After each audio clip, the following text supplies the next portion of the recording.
Hi guys, welcome back. This is my second lecture on the process of our DNA technology. इस chapter का तो ये मेरा 6th lecture है, but मैंने पिछले लेक्चर में what are the process of R DNA technology इसको स्टार्ट किया था. इसके 5-6 स्टेप्स थे. मैंने मैक्सिमम स्टेप्स पिछले क्लास में पढ़ा दिया था. Only last few steps are left. So let us have a quick review कि हम पढ़ क्या रहे हैं. हम पढ़ रहे हैं the entire process of R DNA technology. हमें पता है the entire process of DNA R DNA technology it involves the following step. First, isolation of the DNA. हम इस सेल को से प्लाज्मा मेम्ब्रेन को रप्चर करते हैं, न्यूक्लियर मेम्ब्रेन को रप्चर करते हैं, क्रोमोसोम निकलता है. फिर इस क्रोमोसोम क्या चीज का बना है? DNA, RNA and protein. RNA को हटाते हैं बाय आरएनएस, प्रोटीन को हटाते हैं बाय प्रोटीनेस, एंड फाइनली हम लोग डीएनए को एक्सट्रैक्ट करते हैं. सिमिलरली हम लोग बैक्टीरियल सेल को मारते हैं. कैसे? बैक्टीरिया का सेल वॉल को हम मारते हैं by lysozyme. Then there is the plasma membrane which we remove by centrifugation, and finally ये जो वेक्टर डीएनए जो प्लाज्मिड है उसको हम सेपरेट करते हैं. सो पहला स्टेप हमारा क्या? आइसोलेशन ऑफ डीएनए, जिसको मैंने पिछले लेक्चर में पढ़ा दिया. उसके बाद इस डीएनए के हम टुकड़े करते हैं with the help of restriction enzymes. You can see here, इसमें हमने रेस्ट्रिक्शन एंजाइम ऐड कर दिया such that the DNA got split. ये सेकेंड स्टेप भी हम आपको पिछले लेक्चर में पढ़ा चुके हैं. उसके बाद ये जो आपके हमारा जो इसमें से जो डिजायर्ड डीएनए पर उसको हम लोग आइसोलेट करते हैं by a method called as agarose gel electrophoresis. ये भी हम आपको पिछले क्लास में बता दिए. यही नहीं, मैंने ये भी बताया कि ये जो हमारे डीएनए के फ्रैगमेंट बने इसके हम मल्टीपल कॉपीज बनाते हैं by a process called as PCR. ये भी हम आपको पिछले क्लास में बता चुके हैं. उसके बाद हमारा जो जीन ऑफ इंटरेस्ट है इसको हम लोग जोड़ेंगे with this the vector gene. This process by which we join the two together to form the rDNA, जिसकी वजह से हमारा rDNA यानी कि recombinant DNA बनता है. ठीक, this is called as ligation. तो हमने ligate कर दिया और इस तरह से हमारा recombinant DNA रेडी हो गया. अब इस recombinant DNA को हम लोग किस में डालेंगे? होस्ट सेल में डालेंगे. ठीक, हम ये भी आपको पिछले क्लास में पढ़ा चुके. हम होस्ट सेल में डालते हैं बाय वेरियस मेथड्स जैसे micro injection, biolistic gun method, disarm pathogen and shock treatment. Finally हमारा RDNA that means recombinant DNA को हमने होस्ट में डाल दिया. अब हमारे पास क्या बचा है जो मैं आज पढ़ाऊंगी. एक बार आपने इसको होस्ट में डाल दिया, this bacteria needs to be multiplied, क्योंकि जब बैक्टीरिया मल्टीप्लाई करेगा तो मेरा भी जीन ऑफ इंटरेस्ट का मल्टीपल कॉपीज बनेगा. पर जैसे ही मैं आपको बता दूं, बायोटेक्नोलॉजी में हमारा aim multiple copies of desired DNA पाना नहीं है. This is not our aim. This is not our aim that we get our multiple copies of our gene of interest. यहाँ पर हम जीन ऑफ इंटरेस्ट क्या पढ़ा रहे हैं? Insulin gene. मेरे को इंसुलिन जीन का कॉपी नहीं चाहिए, मुझे तो इंसुलिन चाहिए. That means this DNA needs to be expressed. ठीक है, ये जो हमने अपना डीएनए डाला है इसको हमें बैक्टीरिया में देखिए एक्सप्रेस कराना है सो दैट हमारा डिजायर्ड प्रोटीन बन जाए. सो अगला स्टेप आपका यही है, how do we make multiple copies of that bacteria. 1 second आपको क्या क्या पढ़ना बच गया है? How to make multiple copies of my bacteria, multiple copies of my bacteria या ऑफ होस्ट, क्योंकि होस्ट की मल्टीपल कॉपीज बनेगी तो मेरे भी डीएनए की मल्टीपल कॉपीज बन जाएगी. फर्स्ट मेरा एम ये है. Second, I am not interested in the multiple copies of the DNA, I want this to express. So how to express this alien DNA, this alien DNA, so that I can get my desired proteins, to get the desired proteins. ये next step हम लोग पढ़ेंगे. Sir मैं एक बार, अब देखो हमने क्या किया. यहाँ पर हमने अपने डीएनए की हमने हमारे होस्ट की मल्टीपल कॉपीज बनाई. हमने अपने होस्ट की मल्टीपल कॉपीज बनाई. ऑब्वियसली मेरे भी जीन की मल्टीपल कॉपी बन गई. हमने इस जीन को एक्सप्रेस कराया हमारे होस्ट में. ठीक है, we allowed this gene to express such that देखिए हमारा डिजायर्ड प्रोटीन बन गया. दिस इज से हमारा इंसुलिन प्रोटीन. अब हमें क्या करना है? Third step. ये 2 स्टेप मैंने बता दिया. थर्ड स्टेप क्या है? हमें इस बैक्टीरिया को किल करना है. किल करके अपने डिजायर्ड प्रोटीन को निकालना है. जाहिर सी बात है, जब हम बैक्टीरिया को मारेंगे और अपना प्रोटीन निकालेंगे तो प्रोटीन के साथ थोड़ा सा साइटोप्लाज्मिक कंटेंट भी बाहर निकल आएगा। आप बैक्टीरिया के जब सेल को तोड़ेंगे तो साइटोप्लाज्म का भी तो कंटेंट बाहर आ जाएगा।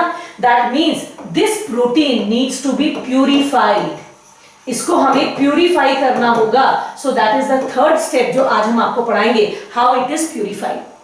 प्यूरिफाई करने के बाद हम उसे क्या करते हैं, प्रिजर्वेटिव ऐड करते हैं। Why do we add preservative, ताकि वो जो आपका प्रोटीन बने वो कुछ दिन तक काम आ सके। आपने देखा होगा, आप जो मेडिसिन खरीदते हैं उसमें एक एक्सपायरी डेट होता है। ऐसा नहीं है कि आप आज खरीदे तो आज ही उस मेडिसिन को आपको कंज्यूम कर लेना है। There is an expiry date. क्यों? क्योंकि इतना अगर एक्सपायरी डेट नहीं होगा तब तो महंगा पड़ जाएगा ना।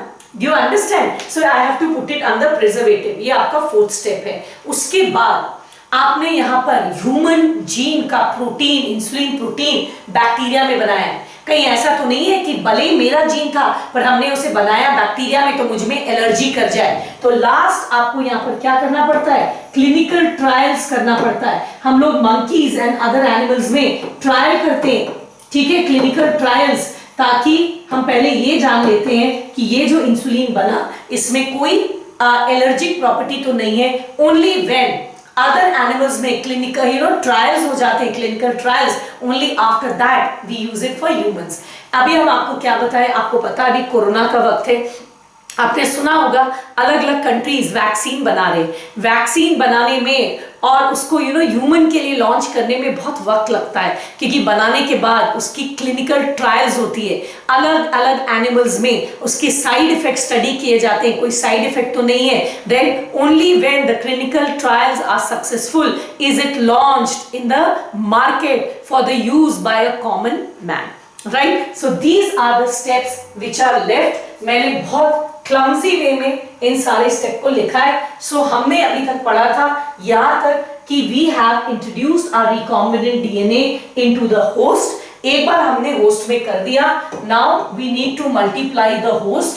Multiplication is the next step. How will we do that? उसके बाद how to express our genes in the host, that is expression. उसके बाद how to purify, first extract the protein, पहले हम इसको एक्सट्रैक्ट करेंगे। एक्सट्रैक्शन के दौरान बैक्टीरिया का भी कुछ कंपोनेंट आ जाएगा। So how to purify it. एक बार हम उसको प्यूरिफाई कर दिए, उसके बाद उसमें हम लोग को प्रिजर्वेटिव डालना है। प्रिजर्वेटिव एक बार डाल दिए, उसके बाद इसको हम लोग नॉन ह्यूमन एनिमल्स में इसका क्लिनिकल ट्रायल्स करेंगे। एक बार ये सारे क्लिनिकल ट्रायल्स पास कर जाएगा, उसके बाद ही this will be available for human use, right. So let us see these steps one by one. So पहला है how to obtain the foreign gene product. This is the last topic जो मुझे आपको पढ़ाना है। तो मैंने आपको जैसा बताया, the transformed cell मतलब जिस सेल में हमारा recombinant DNA एंटर कर गया है, this is my rDNA। आपको पता है the process of taking a foreign DNA into the cell that is called as transformation। ये जो आपका ट्रांसफॉर्म सेल है, ठीक, अब इसको हमें क्या करना है, इसको हमको सेलेक्ट करके बायोरिएक्टर में मल्टीप्लाई करना है। आप बोलोगे मैम बायोरिएक्टर क्या है? मैं आपको बता दूं, ये जो आपका बैक्टीरिया है जिसमें आपका डिजायर्ड जीन है, आपको इसको मल्टीप्लाई करना है। तो जाहिर सी बात है आप इसको कैसे मल्टीप्लाई करेंगे? You will grow the bacteria in a nutrient medium. इस न्यूट्रिएंट मीडियम को हम लोग कल्चर मीडियम भी कहते हैं। आप इसको इसमें ग्रो करेंगे। ऑब्वियसली अगर आप इस बैक्टीरिया को न्यूट्रिएंट मीडियम में रखेंगे, द बैक्टीरिया विल मल्टीप्लाई, इसको फूड मिल रहा है, the bacteria will form it's multiple copies. ये अपनी मल्टीपल कॉपीज इस कल्चर मीडियम में बनाएगा। आप चाहें तो सिंपल एक स्मॉल पेट्री डिश जो आपके छोटे लैब्स में पाया जाता है, इसमें हमारा जीन भी मल्टीप्लाई कर गया। आप चाहें तो इस टाइप का जो वेसल जिसे हम पेट्री डिश बोलते हैं, जो आपने अपने स्कूल में you must have seen it in your school labs as well। आप लैब में जो ये पेट्री डिश है, आप चाहें तो उसमें न्यूट्रिएंट मीडियम डालकर बैक्टीरिया को मल्टीप्लाई कर सकते हैं। जब बैक्टीरिया मल्टीप्लाई करेगा तो आपका डिजायर्ड जीन भी मल्टीप्लाई कर जाएगा। पर उस केस में क्या है, इसका स्मॉल स्केल प्रोडक्शन होगा। अगर आप पेट्री डिश तो इतना सा होता है, राइट। अगर आप इतने से पेट्री डिश में बैक्टीरिया को मल्टीप्लाई करेंगे तो बैक्टीरिया का क्या होगा, स्मॉल स्केल मल्टीप्लिकेशन यानी कि प्रोडक्शन होगा। पर बायोटेक्नोलॉजी का एक एम समझ लो बेटा, बायोटेक्नोलॉजी का एम ये है कि हम लार्ज स्केल प्रोडक्शन करें किसी भी चीज का, ताकि उसका कॉस्ट फैक्टर कम हो and it can be beneficial to mankind at large. It should not be the property of only the rich and the elite, everyone should be able to use this product। उसके लिए क्या जरूरी है, you make large scale production। तो large scale production के लिए हम bacteria को एक छोटे से पेट्री डिश में मल्टीप्लाई नहीं करेंगे, rather बड़े बड़े vessels of capacity 100 to 1000 litre, इतने बड़े बड़े वेसल में हम कल्चर मीडियम डालते हैं। जितना ज्यादा कल्चर मीडियम होगा, जितने बड़े बर्तन में आप बैक्टीरिया को मल्टीप्लाई करोगे, उतना बैक्टीरिया का क्या होगा, लार्ज स्केल प्रोडक्शन होगा। जितना लार्ज स्केल बैक्टीरिया का प्रोडक्शन होगा, उतना ही आपके भी जीन का मल्टीपल कॉपीज बनेगा एंड ऑफ कोर्स उससे क्या होगा, the product will be made in large amount, so it will B cheap and there will be sufficient for everyone। ये बड़े बड़े वेसल्स जिसमें एक्चुअल में हम कमर्शियल प्रोडक्शन के लिए इस बैक्टीरिया को मल्टीप्लाई करते हैं, उसको हम कहते हैं बायोरिएक्टर। तो यही आपका फर्स्ट जो आपका सेंटेंस है वो कह रहा है कि ये जो आपका ट्रांसफॉर्म्ड होस्ट सेल है, जो यहाँ पर बैक्टीरियल सेल दिखा रहा है, इसको अब हम किसमें ट्रांसफर करते हैं, into large vessels called as bioreactors. क्यों बायोरिएक्टर में डालते हैं, क्योंकि the major aim of recombinant DNA technology is to produce the desired biochemical or protein in huge amounts, useful to humans in huge amount, so that कितनी बार बता दिया है, it is cheap and available for everyone। इस case में क्योंकि आप अपना human gene है, बट आप उसको एक्सप्रेस किसमें कर रहे हैं, एक हेट्रोलोगस होस्ट में कर रहे हैं। अब आप बोलोगे मैम ये हेट्रोलोगस होस्ट का मतलब क्या है, सुन लो, इसको हम लोग रिकॉम्बिनेंट प्रोटीन बोलते हैं। ये हम क्या बोल रहे हैं सुनिए, हमारा ये मैं बड़ा बना दूं, ये एक बैक्टीरियल सेल है, ये बैक्टीरिया में वो रिकॉम्बिनेंट डीएनए है, this is the vector and this is my gene of interest. ठीक है, एक बार इसकी कॉपी बन गई, हम इस जीन से ये कौन सा इंसुलिन लिया, जीन लिया है से ये हमने इंसुलिन का जीन लिया है, तो ऑब्वियसली इंसुलिन एक्सप्रेस करेगा और लार्ज स्केल में क्या बनाएगा, इंसुलिन प्रोटीन बनाएगा। ये प्रोटीन किसमें बना, कौन सा जीन है, this is human insulin gene. आपको याद होगा ये हमने ह्यूमन से निकाला था, this is the human insulin gene, but it has expressed in not human cell but in bacterial cell. ठीक, इसके लिए हम लोग वर्ड यूज करते हैं, actually it has expressed itself in heterologous host. Heterologous host का मतलब क्या है, होस्ट होता है मेजबान, ये किसी दूसरे के सेल में एक्सप्रेस किया है। जीन कौन सा है, ये जीन है ह्यूमन सेल का जीन, ये ह्यूमन सेल का न्यूक्लियस है और ये उसके क्रोमोसोम का जीन है तो human gene, it is a human gene, but this human gene has expressed itself in another organism that is bacteria। यहाँ पर one word इसके लिए क्या है, actually it has expressed itself in heterologous host, ये किसी पराये सेल में express किया है। ऐसा प्रोटीन जो किसी पराये सेल में एक्सप्रेस करता है, this is called as recombinant protein। यहाँ पर देखिए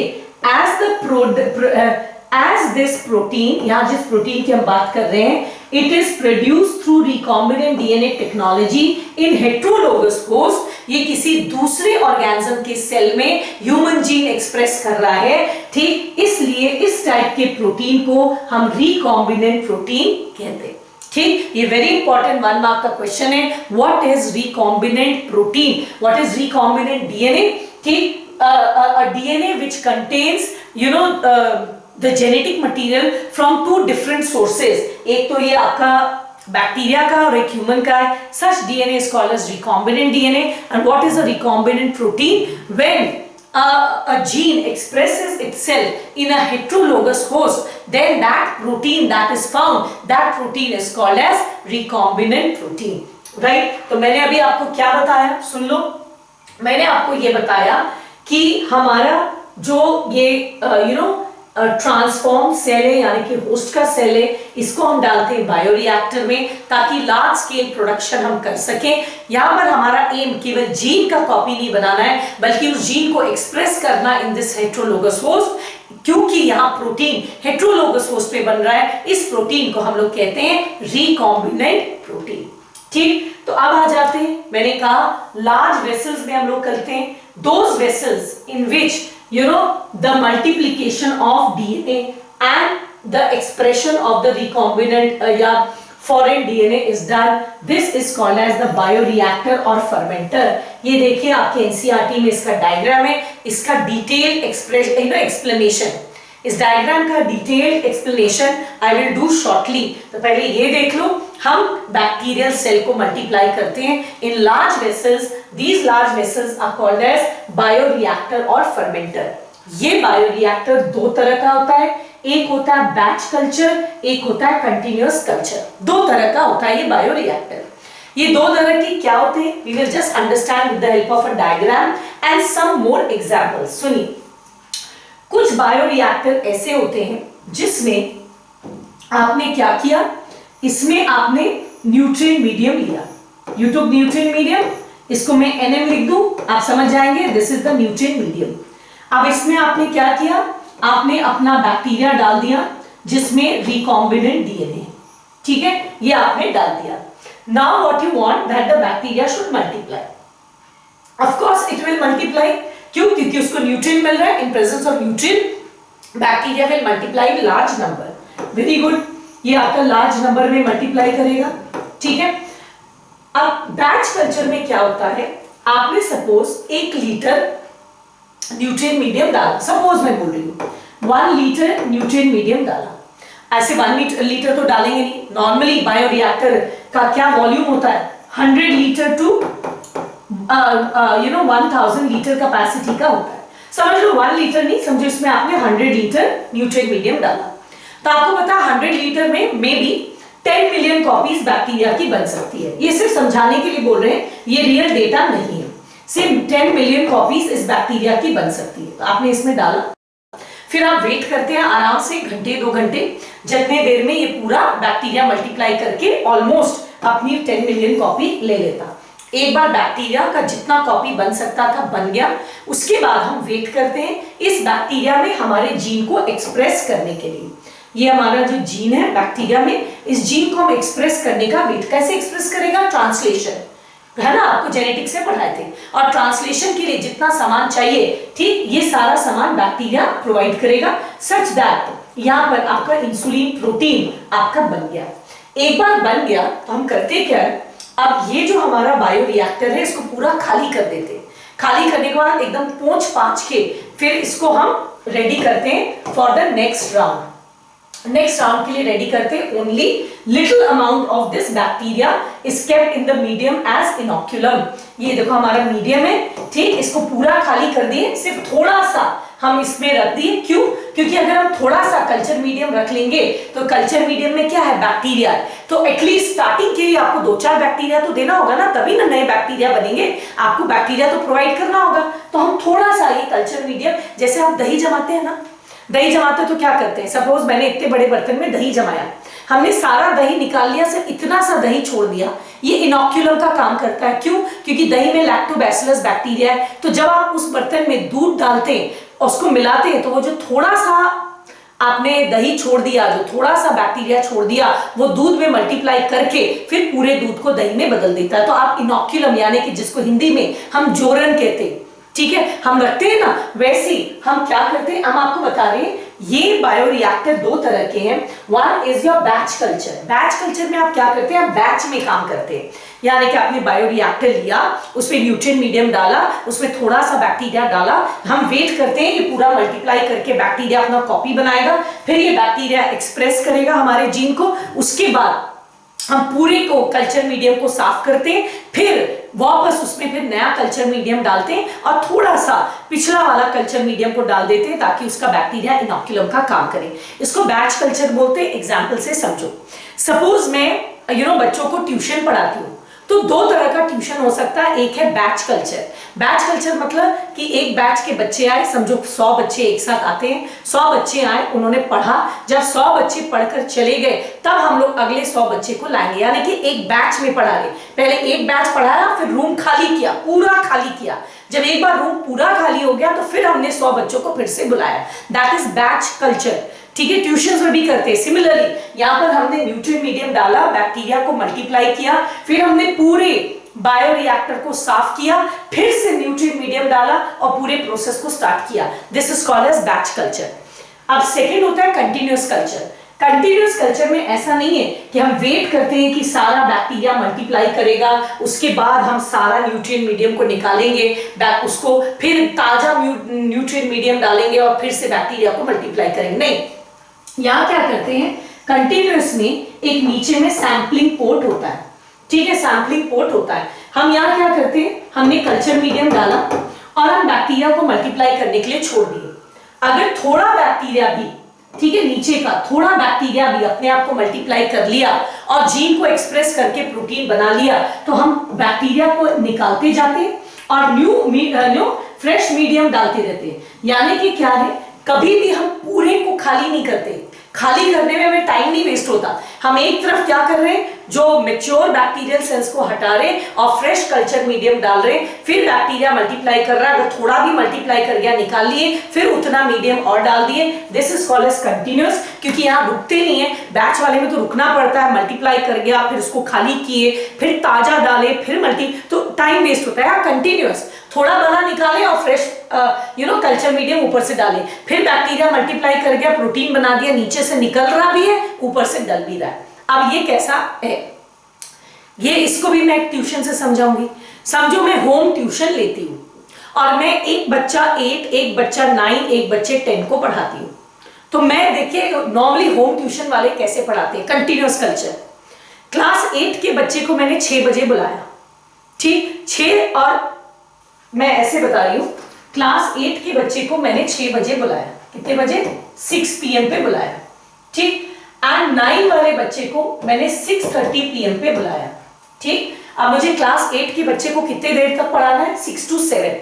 6 से 6:30 मैंने उसको थोड़ी देर पढ़ा दिया और थोड़ा सा कुछ टास्क दे दिया, क्लास वर्क दे दिया। तब तक अभी मेरा बैच खाली नहीं हुआ है, सब बच्चे गए नहीं, अभी एक बच्चा पढ़ ही रहा है कि दूसरा बच्चा आ गया 6:30 पर। अब 6:30 वाले बच्चे को मैंने 7 o'clock तक पढ़ाया। तब तक ये बच्चे का टास्क खत्म हो गया था, मैंने इसको भेज दिया, ये अभी पढ़ ही रहा है। इसको मैंने अभी सिर्फ कितने बजे तक पढ़ाया है? 7 o'clock। इसको 1 घंटा पढ़ाना है, 7:30 तक पढ़ाना है। तब तक 7 o'clock पर क्या हो गया? क्लास 10 का बच्चा आ गया, राइट। अगर अब क्लास 10 का बच्चा आ गया, अब मैंने किया क्या, इसको मैंने 6:30 to 7 पढ़ाया, 7 o'clock अब, और इसको कुछ क्लास वर्क दे दिया।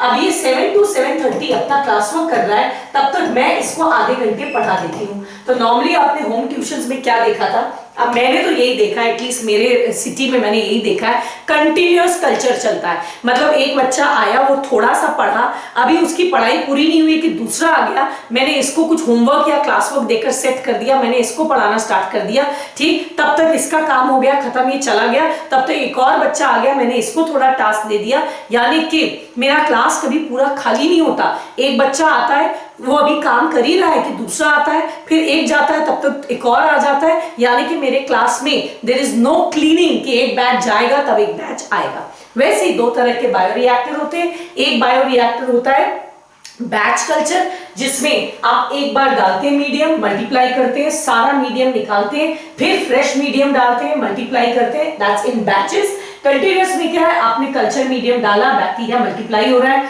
थोड़ा मल्टीप्लाई हुआ, आपने निकाल दिया, फ्रेश मीडियम डाल दिया, निकाला, ये कंटिन्यूअसली होता रहता है। तो obviously this one is a faster method. चलिए यहाँ पर देखते हैं।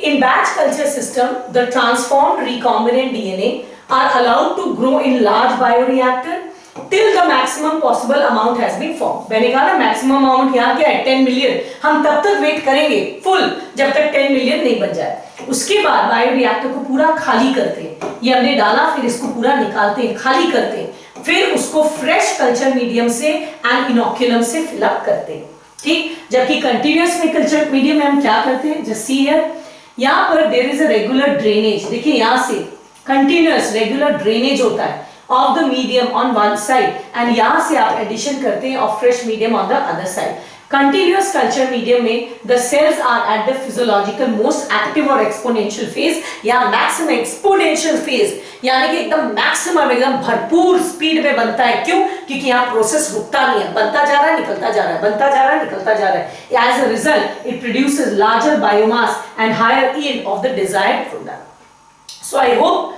आपको थोड़ा बहुत समझ में आ गया। जब आपका होस्ट में ट्रांसफॉर्मेशन हो जाता है रिकॉम्बिनेंट डीएनए का, इस होस्ट बैक्टीरियल सेल की मल्टीपल कॉपीज बनानी है। इसके लिए जो प्रोसेस हम लोग यूज करते हैं, दैट स्केल प्रोडक्शन के लिए we use large tanks called as bioreactors of 100 to 1000 litre capacity, which may be of two types. One is your batch culture bioreactor and the other is the continuous क्या बोलते हैं continuous culture bioreactor. ठीक, इसमें से ये वाला जो है this one is very important.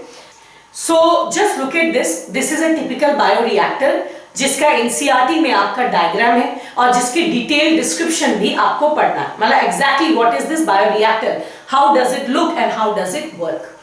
Bioreactors जिसको हम बायोटेक्नोलॉजी में यूज करते हैं, they are normally 100 to 1000 litre in capacity. These are metal containers, आप देख सकते हैं मेटल के हैं, जिनका नीचे का एंड नॉर्मली कर्व्ड होता है। क्वेश्चन आता है आपको, why is the base curved? ये क्वेश्चन आपको आएगा, why is the base curved? मैं आपको इसका कारण बता दूं। कारण ये है कि से this is the culture medium. इस कल्चर मीडियम में हमने दो इंपॉर्टेंट चीजें ऐड की। One was the nutrient medium, this is the nutrient medium. अच्छा, न्यूट्रिएंट मीडियम क्या होता है?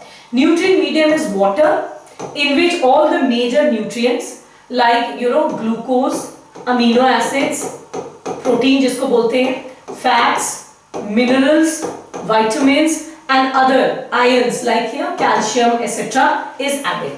यानी कि पानी का घोल है, ठीक है, पानी है। जैसे आप एक तरह समझ लो ना, आप हॉर्लिक्स बनाते हो तो क्या करते हो, पानी में हॉर्लिक्स घोल लिए। अब एक बात बताओ, अगर आपने पानी में हॉर्लिक्स को मिला दिया, if you have mixed it, if you keep it for some time, क्या होगा, सारा हॉर्लिक्स नीचे बैठ जाएगा, पानी ऊपर आ जाएगा।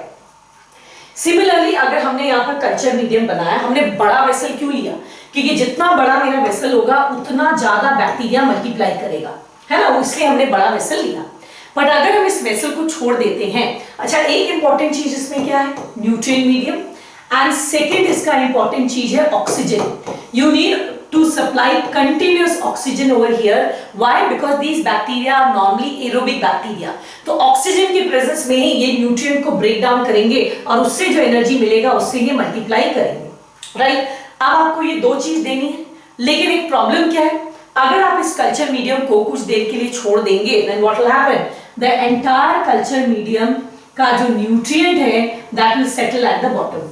देखो न्यूट्रिएंट आपका नीचे में सेटल हो जाएगा, right? The nutrient will settle at the bottom and ऊपर में पानी पानी आपका अलग हो जाएगा। अगर आपका सारा न्यूट्रिएंट नीचे में बैठ गया, अगर आपका सारा न्यूट्रिएंट नीचे में बैठ गया तो क्या होगा?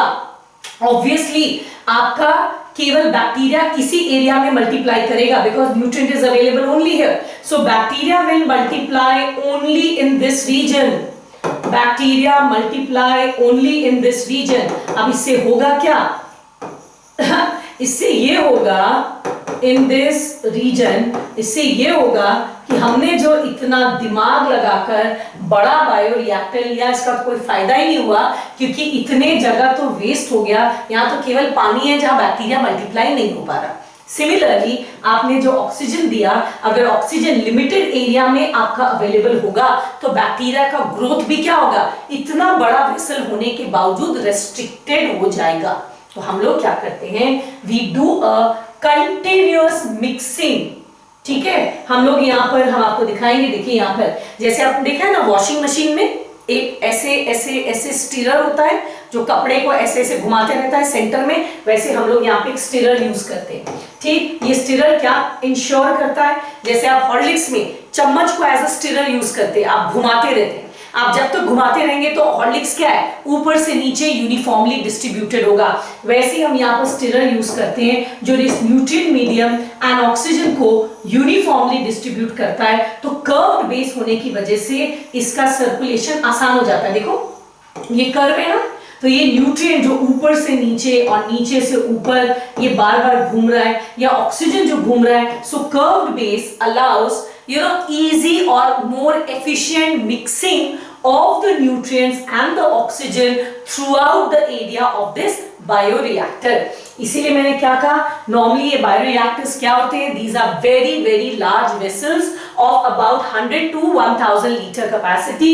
They are made up of metal and normally their base is curved to facilitate the mixing of the contents, mainly the oxygen and the nutrients. Right? ये क्वेश्चन आएगा 1 मार्क का, why is it curved? ठीक, अब जब आपने को इतना पता चल गया, चलिए इसके और डिटेल स्ट्रक्चर जानते हैं. The culture medium, it contains in this bioreactor, we keep the culture medium, that is the culture medium contains nutrients, salt, vitamins, hormones, etc. ये सारी चीजें इसके अंदर हम लोग uniform, we keep it culture medium. Then etc. is added along with the inoculum. इसमें culture medium में आप nutrients डालते हैं. Nutrients के अलावा जो आपका बैक्टीरिया है, which is containing your RDNA, जिसमें आपका रिकॉम्बिनेंट डीएनए प्रेजेंट है, जिसमें आपका जीन ऑफ इंटरेस्ट प्रेजेंट है, आप उसको भी यहाँ पर डालते हैं. That means inoculum. इनोक्यूलम बताया ना मैंने, बैक्टीरिया का जो छोटा सा कॉलोनी जो हम लोग एज अ जोरन, एज एन इनोक्यूलम डालते हैं, which contains the recombinant DNA. इसके अलावा तो मैंने बताया क्या क्या है. First, it is made up of metal. Second, it has curved base. ठीक है. Third, it is filled up with the nutrients, that is the nutrient medium, plus the bacterial host is added in small amount called as inoculum. बहुत छोटी मात्रा में डालते हैं जिसको हम कहते हैं inoculum. Besides that there is a stirrer. देखिए ये stirrer इसमें present होता है. Stirrer मैंने बताया ना ऐसे घूमता रहता है. This stirrer helps in mixing and optimum availability of nutrients to the cultured cell. Stirrer, इसके अलावा इसमें एक stirrer होगा, और stirrer का फंक्शन क्या है मैं आपको ये बता दूं. Stirrer का दो फंक्शन है. One, it allows the uniform distribution of nutrients and it also allows the uniform distribution of oxygen throughout this bioreactor. ठीक है, तो इतना हमने इसका स्ट्रक्चर पढ़ लिया. अब इसके अलावा इसमें क्या पाया जाता है. दिस stirrer besides nutrient, मैंने कहा ये ऑक्सीजन की अवेलेबिलिटी को भी इंक्रीज करता है.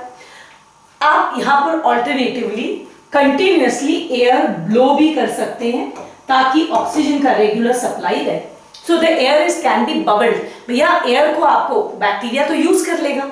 जैसे जैसे बैक्टीरिया मल्टीप्लाई करेगा, अपनी संख्या बढ़ाएगा, this will consume the oxygen. Suppose आपने इसमें 100 ऑक्सीजन डाला है, लेकिन शुरू में बैक्टीरिया 2 था. जैसे बैक्टीरिया 2 से 200 हो जाएगा, वो तो ऑक्सीजन कंज्यूम कर लेगा, तो maybe the oxygen level will come to 2. तो तुमको फ्रेश ऑक्सीजन हमेशा सप्लाई करना होगा. They are normally bubbled into the reactor. तो there is a method by which यहाँ पर एक ओपनिंग होगा, जिस ओपनिंग के through the oxygen can be bubbled. बड़ा लार्ज मेटल का कंटेनर है which has a curved base, then it has a pipe through which oxygen can be bubbled. Now foam is kept under control. इसका मतलब क्या है, यहाँ पर देखिए आपको बताया कि इसमें एक स्टिरर पाया जाता है. You can see that. और ये स्टिरर जब कल्चर मीडियम को ऐसे घुमाएगा तो झाग बनेगा. आप ऐसे भी देख लो. You take a vessel in your home, put some curd or milk, and then you use a stirrer, you use a hand stirrer, you will see that foams are formed. अच्छा, हमने वॉशिंग मशीन में देख लो, आप कपड़े डालो, Surf डालो and then on कर दो, जैसे ऐसे स्टर करेगा the foams will be form.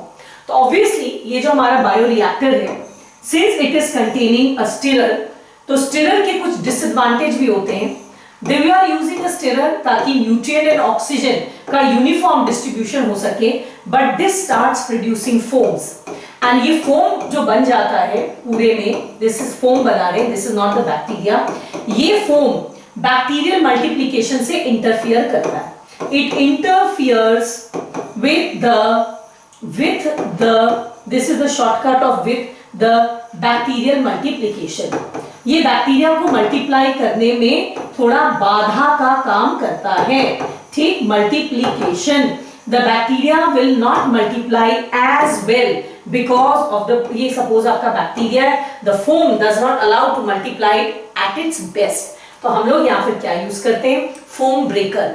Foam breaker एक ऐसा गैजेट है, वी यूज फोम ब्रेकर जो कंटिन्यूअसली इस फोम को तोड़ता जाता है, सो दैट द स्टिरर से, स्टरिंग प्रोसेस से जो फोम बन रहा है वो फोम खत्म भी होता जाए ताकि बैक्टीरिया को प्रॉब्लम ना हो।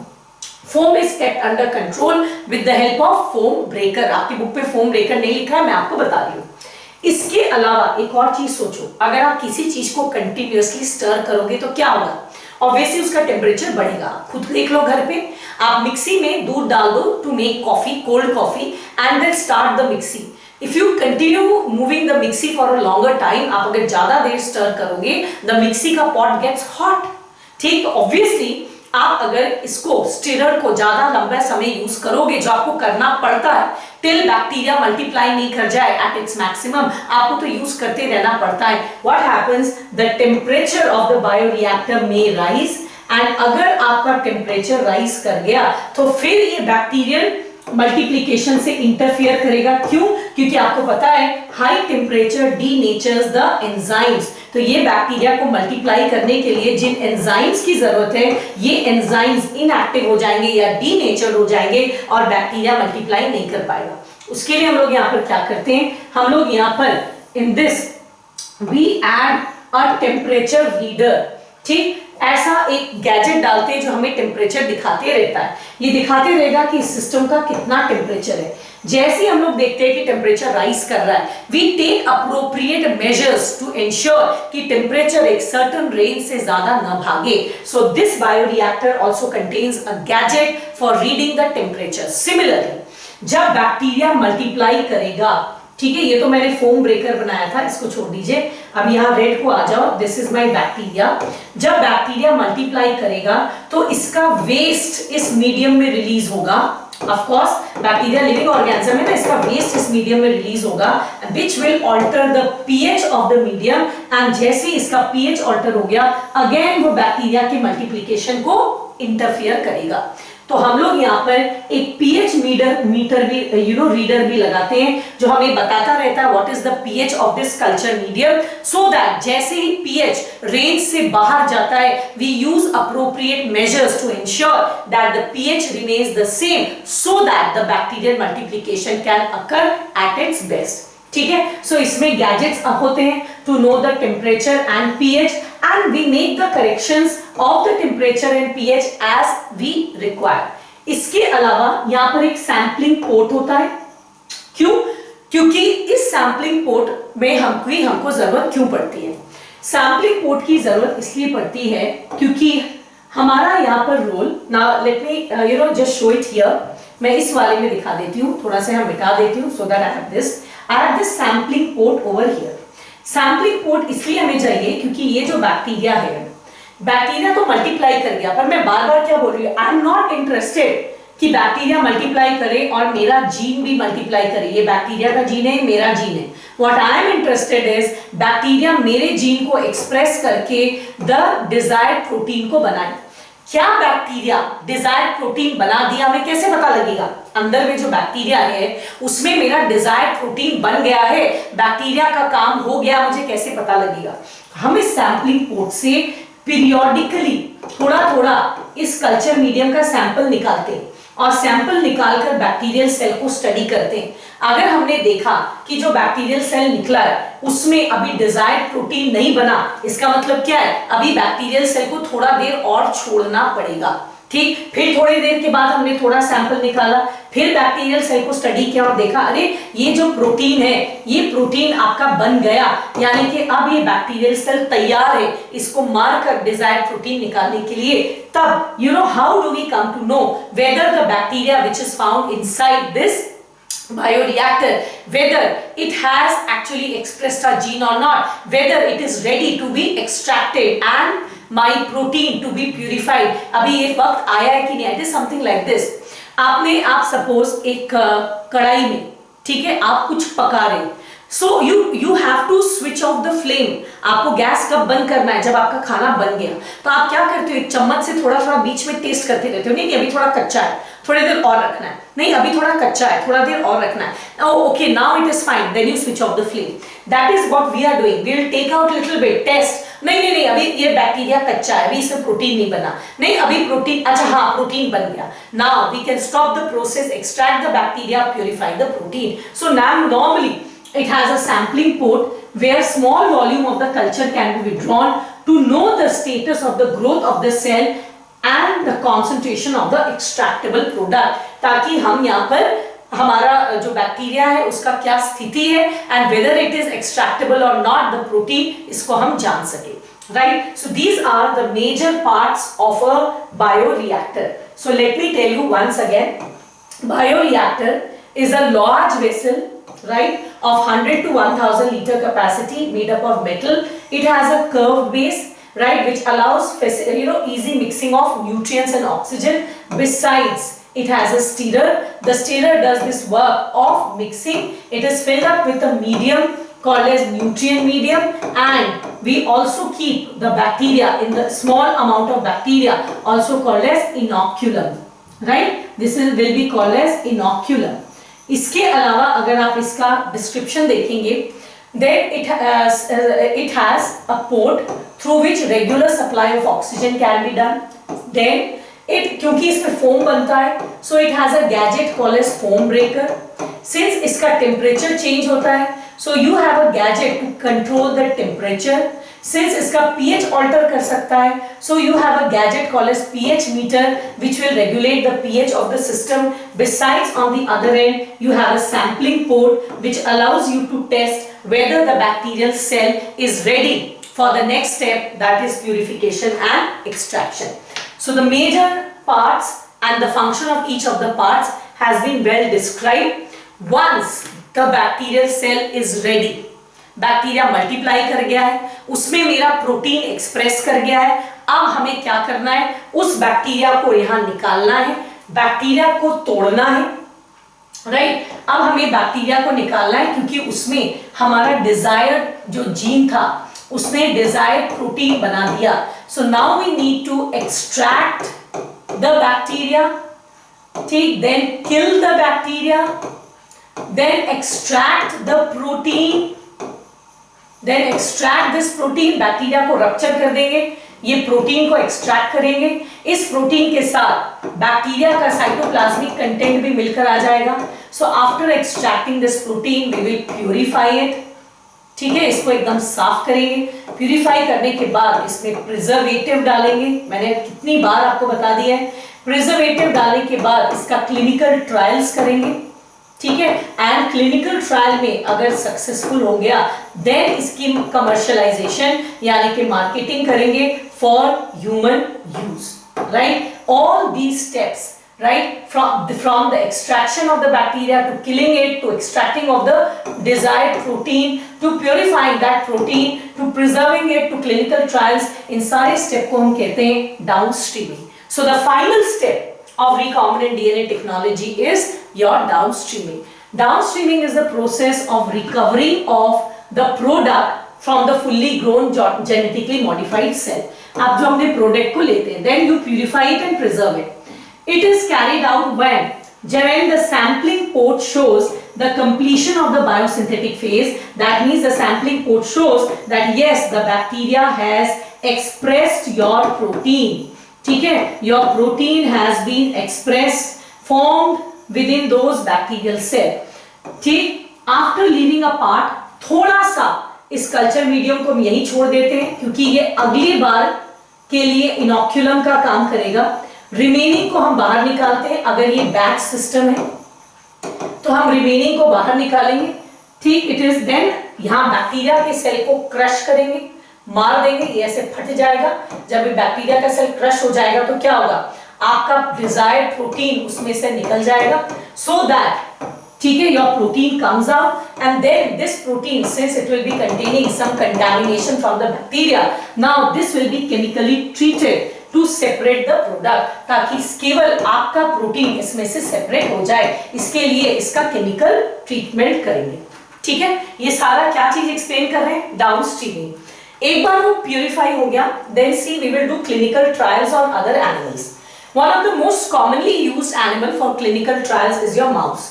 ठीक, उसके बाद देखो क्लिनिकल ट्रायल्स करेंगे, this is just showing how you know we have to take the approval, then you know you have to do it, then the data is stored, it is analyzed. So this entire thing, clinical trial is carried out to know its use and any immediate long and short adverse effect. Trial करते हैं जानने के लिए कोई short term या long term इसका side effect तो नहीं है। Every batch of the product has to pass through strict quality control testing. हर चीज जो बायोटेक्नोलॉजी से आप बनाते हैं उसको ये क्वालिटी कंट्रोल टेस्टिंग से जाना जरूरी है। The process is and vigor of downstreaming and the quality varies from product to product. ये जो आप डाउनस्ट्रीमिंग करते हैं कितने देर के लिए करते हैं, उसकी क्या क्वालिटी होती है, वो प्रोडक्ट टू प्रोडक्ट वेरी करती है। So once the downstreaming has been, the purification and clinical trials have been done and the medicine has been approved, उसको अभी मार्केटिंग करने से पहले उसको हम करेंगे क्या, उसको हम प्रिजर्वेटिव डालेंगे ताकि वो मेडिसिन कुछ देर तक टिके, it will have an expiry date to itself. Once it is done, now it is ready to be sent to the market for commercial use, right? So with that, the entire process of recombinant DNA technology has been dealt with and the chapter also comes to an end. So very quick recap the entire process. सबसे पहले अगर हम human insulin को बना रहे तो एक human cell लेंगे एंड जिस एक बैक्टीरियल सेल लेंगे जिसके प्लाज्मिड को हमको वेक्टर जैसे यूज करना है। सबसे पहले the DNA needs to be taken out. ठीक, उसके लिए हम लोग करेंगे क्या, first the cell wall, plasma membrane etcetera will be broken, chromosome निकलेगा, उसमें से डीएनए को निकालेंगे, फिर इस डीएनए को हम कट करेंगे रेस्ट्रिक्शन एंजाइम से। रेस्ट्रिक्शन एंजाइम से कट करने के बाद एग्रोस जेल इलेक्ट्रोफोरेसिस से इन डीएनए के फ्रैगमेंट्स को हम सेपरेट करेंगे, तब डिजायर्ड डीएनए को निकालेंगे, पीसीआर से मल्टीप्लाई करेंगे, मल्टीप्लाई करने के बाद वेक्टर में आपका डिजायर्ड जीन को इंसर्ट करके रिकॉम्बिनेंट डीएनए बनाएंगे। फिर रिकॉम्बिनेंट डीएनए को हम एंटर किस में करेंगे, एक होस्ट ऑर्गेनिज्म में। ये जो होस्ट बैक्टीरियल सेल है इसके अब लार्ज स्केल कॉपीज करनी है, उसके लिए इसको हम डालेंगे एक बायोरिएक्टर में, ऑप्टिमम कंडीशंस में उसको मल्टीप्लाई करेंगे एंड वेट करेंगे कि मेरा जीन उसमें एक्सप्रेस करे। एक बार हो गया, हम बैक्टीरिया को सारे को निकालेंगे, उसको क्रश करेंगे, उसमें से हमारा डिजायर्ड प्रोटीन निकालेंगे, इसको प्योरीफाई करेंगे, इसके क्लिनिकल ट्रायल्स करेंगे। अगर क्लिनिकल ट्रायल में अप्रूव हो गया तो प्रिजर्वेटिव डालकर मार्केट में डाल देंगे for commercialization. So that was the nutshell. Now before I wind up my today's lecture, a quick look at what is there in your NCERT. So open page 203 of your NCERT. देखिए यहाँ पर क्या लिखा है, in the first year this is the topic that we have learned today, obtaining the foreign gene product.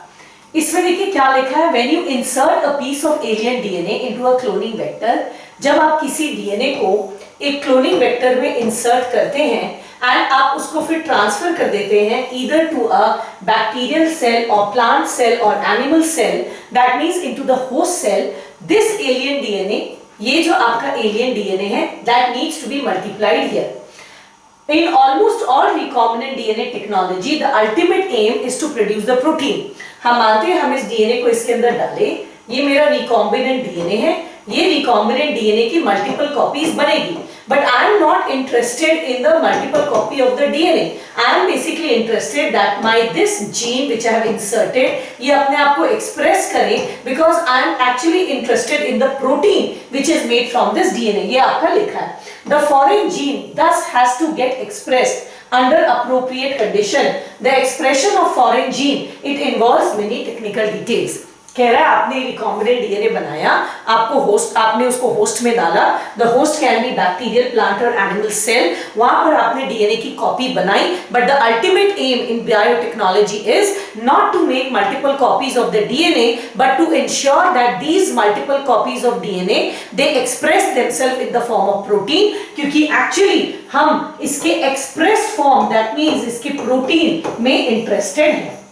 I hope this you understood in your first paragraph. इसीलिए कहता है after having cloned the gene of interest, एक बार आप इस gene के multiple clones बना लें, एक बार आपने क्लोन बना लिया एंड आपने ऑप्टिमाइज कर दिया कंडीशंस ताकि ये जीन एक्सप्रेस करे इन द फॉर्म ऑफ प्रोटीन। आपने अपने डीएनए को डाल दिया, डीएनए की कॉपी बन गई, कॉपी बनने के बाद the conditions you have made it well for the DNA to get express. लेकिन हमारे लिए यहाँ पर इंपॉर्टेंट चीज क्या है, that we produce the protein in large scale. Large scale production के लिए you know we have to think of certain processes. Since यहाँ पर जो आपका प्रोटीन है ये एक हेट्रोलोगस होस्ट में एक्सप्रेस करता है, इसलिए हम लोग इसको कहते हैं recombinant protein. The cells harboring the clone gene may be grown on a small scale in the lab. आप चाहें तो जैसा मैंने आपको बताया था, ये सेल जिसमें आपका recombinant DNA पाया जा रहा है, so if I am making this as my recombinant DNA, ये वेक्टर डीएनए है, इसमें मेरा जीन ऑफ इंटरेस्ट है। आप चाहें तो इसको लैब में छोटे से पेट्री डिश में भी इस बैक्टीरिया को मल्टीप्लाई कर सकते हैं। जब बैक्टीरिया मल्टीप्लाई करेगा तो आपका जीन भी बैक्टीरिया में मल्टीप्लाई कर जाएगा, लेकिन उस केस में आपका स्मॉल स्केल प्रोडक्शन होगा। So if you want to do a large scale production, you have to use may be grown, the culture may be used in extracting the protein and then purifying it under different separation technique. ठीक, यहाँ लिख रहा है the cells may be grown on a small scale in the lab। ठीक, लेकिन मैं आगे बताऊंगी हमारा एम स्मॉल स्केल प्रोडक्शन नहीं है, लार्ज स्केल प्रोडक्शन है, इसीलिए हम बायोरिएक्टर का इस्तेमाल करते हैं। एंड बाद में हम वो जो डिजायर्ड प्रोटीन है उसको सेल से एक्सट्रैक्ट करके सेपरेशन टेक्निक से उसको एक्सट्रैक्ट करके सेपरेट करते हैं और उसका लार्ज स्केल कमर्शियलाइजेशन करते हैं। लार्ज स्केल के लिए हम लोग नॉर्मली बड़े वेसल्स यूज करते हैं। मैंने बताया था बायोरिएक्टर। ये बायोरिएक्टर्स दो तरह के होते हैं, मैंने बताया था, एक कंटिन्यूअस कल्चर सिस्टम होता है एंड दूसरा मैंने कहा था बैच सिस्टम होता है। कंटिन्यूअस कल्चर सिस्टम में क्या होता है, it is drained out from one side and fresh medium is added on the other so that the cells are in their physiologically most active form. आप एक तरफ से डालते रहते हैं, एक तरफ से निकालते रहते हैं ताकि आपका मैक्सिमम प्रोडक्शन हो सके। This type of culturing method produces a large biomass. और लार्ज बायोमास के लिए जो वेसल हम लोग यूज करते हैं वो है bioreactor. Bioreactors are large vessels of 100 to 1000 litres capacity. इसके बाद ये बायोरिएक्टर को थोड़ा डिस्क्राइब किया है। बायोरिएक्टर प्रोवाइड्स ऑप्टिमल कंडीशन, जैसे you must have optimum temperature, pH, substrate, salt, vitamins etcetera. यहाँ दो बायोरिएक्टर्स का आपका डायग्राम डाला है। एक is the simple stirred tank bioreactor, the other is the sparged stirred tank bioreactor through which sterile air bubbles are sparged। यहाँ पर ना air bubbles आप ऐसे sparge करते हैं, इसलिए इसको हम लोग sparged कहते हैं। The bubbles dramatically increase the oxygen transfer area। Stirred tank bioreactor का यहाँ पर पूरा डिस्क्रिप्शन है एंड जो लास्ट स्टेप है दैट इज डाउनस्ट्रीमिंग।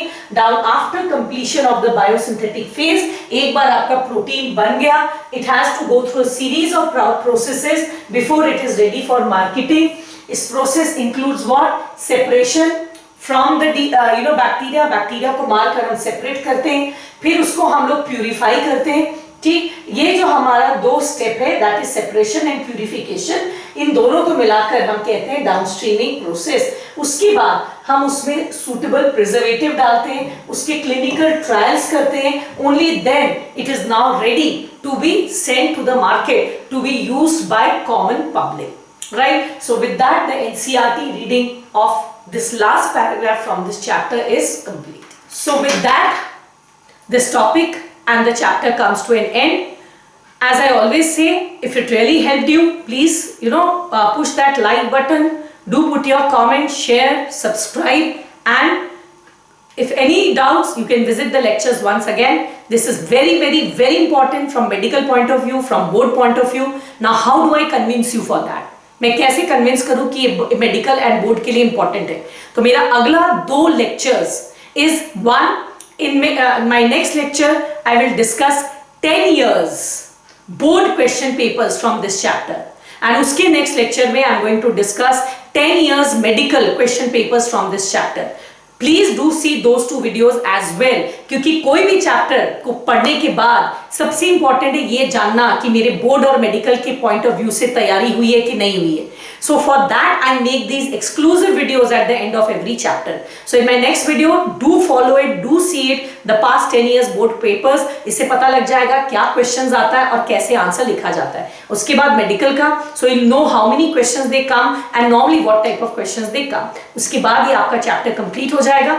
बिना उन दोनों को देखे, please do not close this chapter. With this advice, I bid you goodbye, good luck. We'll meet in the next 2 lectures with the question paper series.